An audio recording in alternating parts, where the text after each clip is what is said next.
So for me, I want to talk about two things today. I always have so much that I feel like I want to say. There's so much in my heart that I want to be able to share, but I'm going to stick to two things today. One of the things that I really want to talk about is my dad. I've been really thinking about him a lot, and when we started the Moose Hide campaign in 2011, I always remember hearing him talking about wanting to do this work so that he can protect his daughters and his kids, and making sure that nothing bad happens to my sisters and I. And so I never really understood that. Like, I got it, but until I became a parent of my own little precious baby, baby Indigenous girl, I really got it. I'm starting to understand what it is to feel the need to protect our young, to protect our loved ones, to protect our women and children in this country. So I'm feeling really grateful to have 3 generations on stage, and 4 generations here today. It's such a cool thing to be able to be doing this work together, and to have my grandparents here with me today. And to be able to show Cedar, as she's growing up, that her mom and her dad and her aunts and her uncles and her grandparents and her loved ones are all here doing this work to make sure that she is safe, and to make sure that people like Cedar are safe. And I'm sure you all feel that way about your loved ones as well. Ending violence towards women and children is a generational shift that we have to make. And it starts and continues with all of us. My dad has been doing his work, his healing work, to make sure that he can give his best self as he raises my brothers and sisters and I.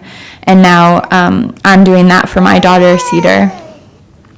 So one of the things that I'm doing to make sure that I'm giving my best is thinking internally, taking a minute to think about my mental health. And so the thing that I'm working on right now is my mental health.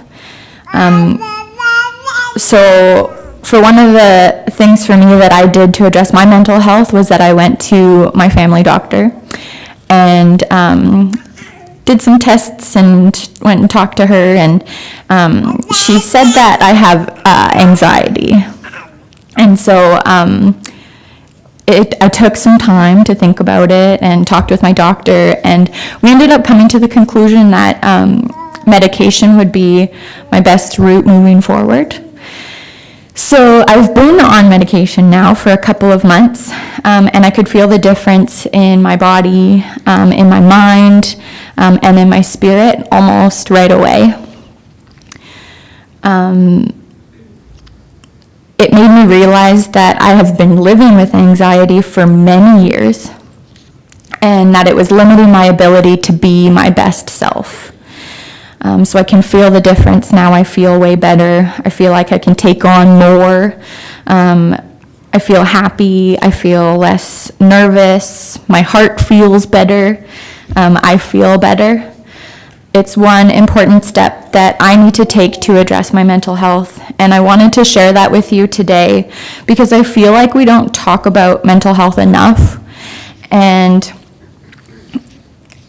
it's one of those things that maybe people feel embarrassed to talk about, or that people might judge you, or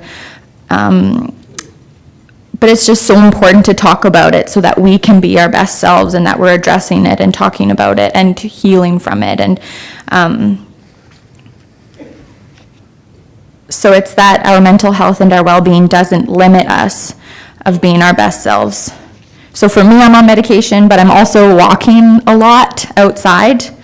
I'm eating healthier. I'm seeing a counselor.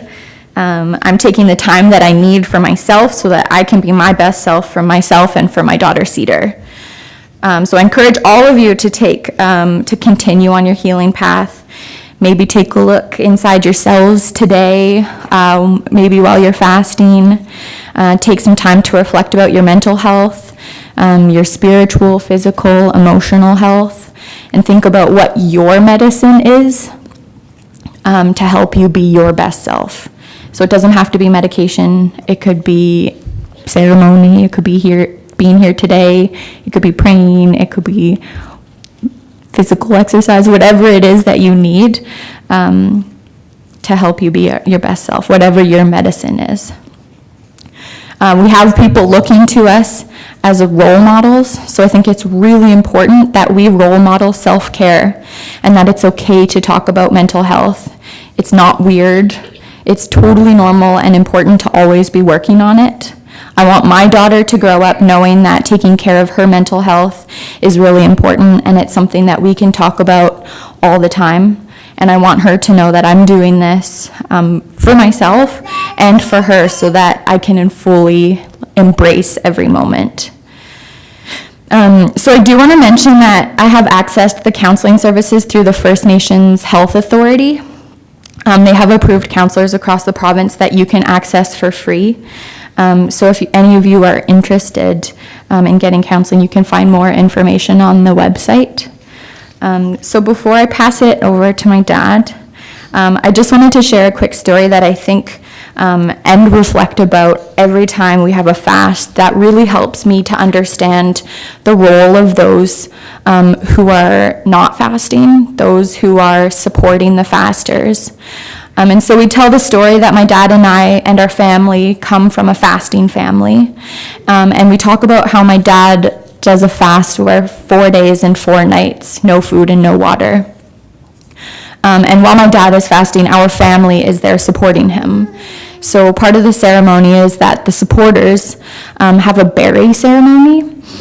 So we pass around these bowls, we have the berries, we sing songs, and as we're singing those songs, we're sending all of that food energy and that love through the music so that the fasters can hear it and know that there are people, their loved ones, eating for them and praying for them and sending that love to them and help to give them a little bit of strength, because 4 days and 4 nights I think is pretty tough, and you're alone, and so we want our families to know that we're there with them.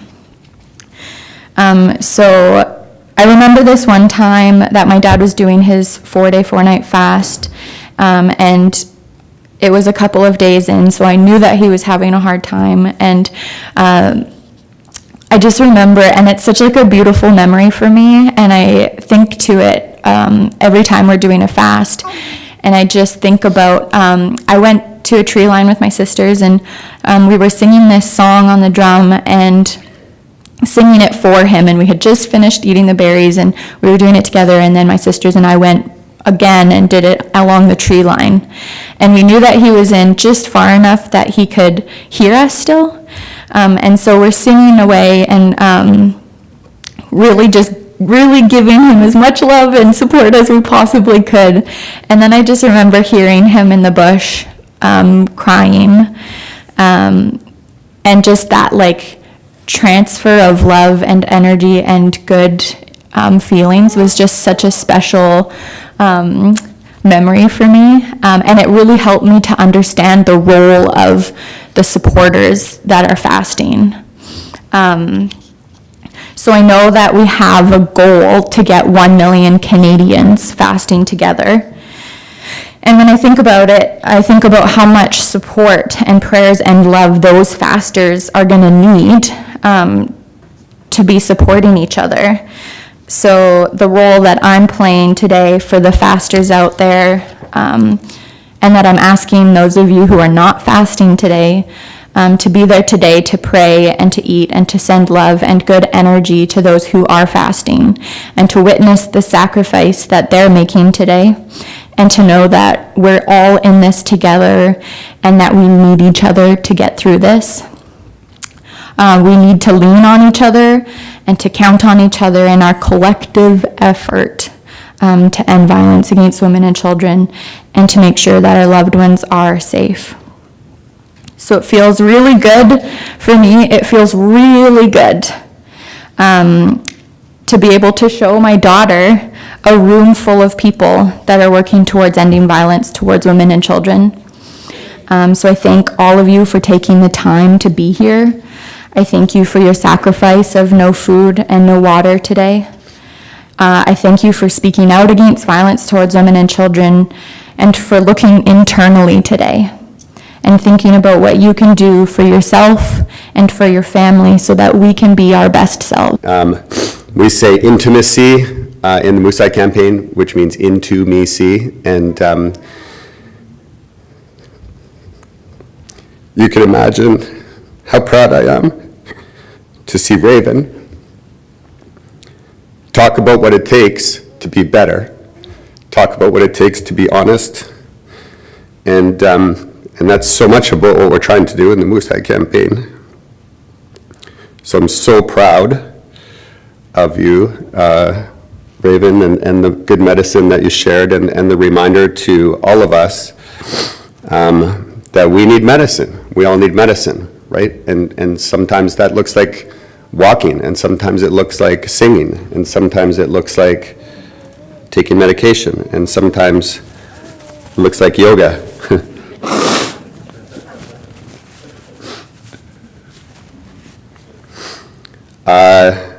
Thank you for taking a stand to protect your daughter, my granddaughter. And I want you to know that I experience you as a fierce and beautiful mother who is taking action to keep her child safe. And that's so beautiful to me. And I also want to acknowledge Dominic here.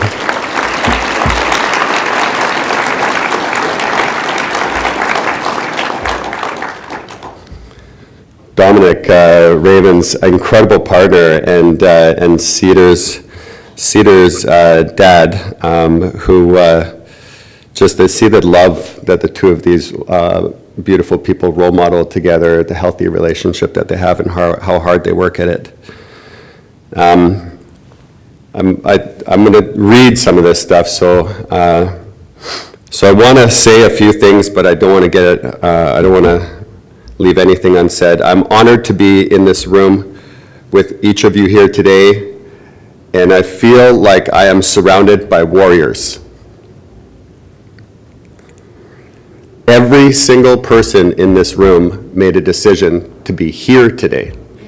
Every single one of you decided to use your time and your energy to be here today. You could be somewhere else, but you decided to be here, to take a stand against violence towards women and children. Some of you traveled here from other places because you believe so strongly in this message, and so that we could all stand together. Some of us have experienced violence in our lives or know people who have experienced it. Some of us have witnessed violence. And many of our women and children live in fear. Some of you are here because you believe it is time that we spread this message to children and youth in our schools across Canada to bring forward a generational change. Some of you are taking a stand by fasting today. That is a warrior practice. To give of yourself for the benefit of others. To make a sacrifice that will help you in your own healing journey. Some of you are here to say enough is enough. To say that violence is never okay, that it is not normal, that it is not love, that it is not acceptable, and that you will not put up with it anymore. We are all here to stand up together against that violence in all its forms. So if you are here to take that stand against violence, then please stand up. If you are here because it's time for us to treat each other with love and respect, then please stand up. If you are here to make sure that there are no more murdered or missing Indigenous women, then please stand up.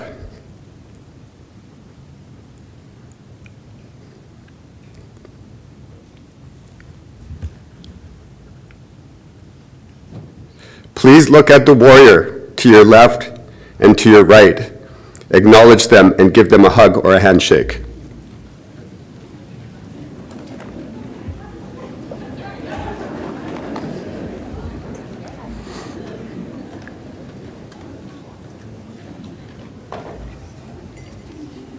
Okay, that's enough hugging. Okay, please be seated.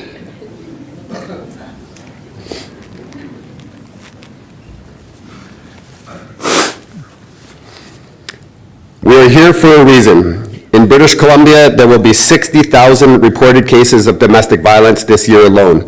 That is over 1,000 per week. On an average night, there are over 7,000 women and children staying in transition houses or battered women's shelters in Canada because it is not safe at home. 1 in 4 women will be sexually assaulted within 4 years of attending a Canadian university. On average, every 6 days, a woman in Canada is killed by her intimate partner. That is over 60 women a year. Here in Canada, Indigenous women are 6 times more likely to be murdered than non-Indigenous women for the simple fact that they are Indigenous.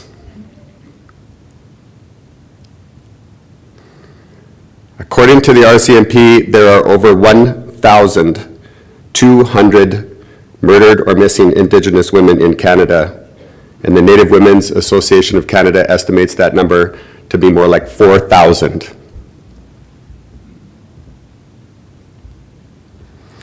One of those over 1,200 women is our cousin, Jessica Patrick, whose body was found along the Highway of Tears on September 17th, 2018. She was 18 years old and a young mother. So while there are incredible efforts underway to stop violence against women, more needs to be done. And it's up to us. This simple idea started from a hunting trip along the Highway of Tears. And we have now distributed over 1.5 million squares of moose hide across Canada. Over 1,000 communities in Canada have moose hide campaign projects and activities. It is an Indigenous innovation for the benefit of all Canadians.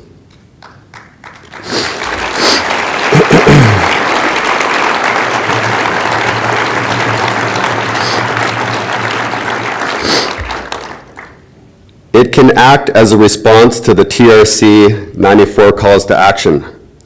It is an implementation action pursuant to Article 22.2 of the UN Declaration on the Rights of Indigenous People, which reads, "States shall take measures in conjunction with Indigenous peoples to ensure that Indigenous women and children enjoy the full protection and guarantees against all forms of violence and discrimination." We required a declaration by the United Nations to state what I consider something that should be obvious. Clearly, that's not obvious, to tens of thousands of people in this country and certainly south of our borders and across the world. It is one small and humble response to the Me Too movement. This is not a new issue, and this work is not new. This work has been carried for women by women for generations, by women serving organizations for generations, by matriarchs, hardworking feminist thought leaders. So our role here as guys, to be clear, is not to pretend like we've discovered anything. We're very late in joining this effort, and our opportunity is to learn that humility and respect needs to be laid down as we continue our journey of learning to be allies in a space, in an environment that's been occupied by women for generations.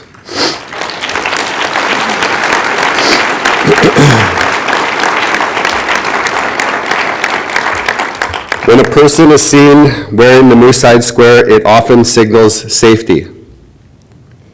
It serves as a simple but powerful bridging mechanism between individuals. And perhaps most importantly, it is a conversation starter. So many of us get asked by people every day. They see you wearing the moose hide, and they ask you, what it is. What is that?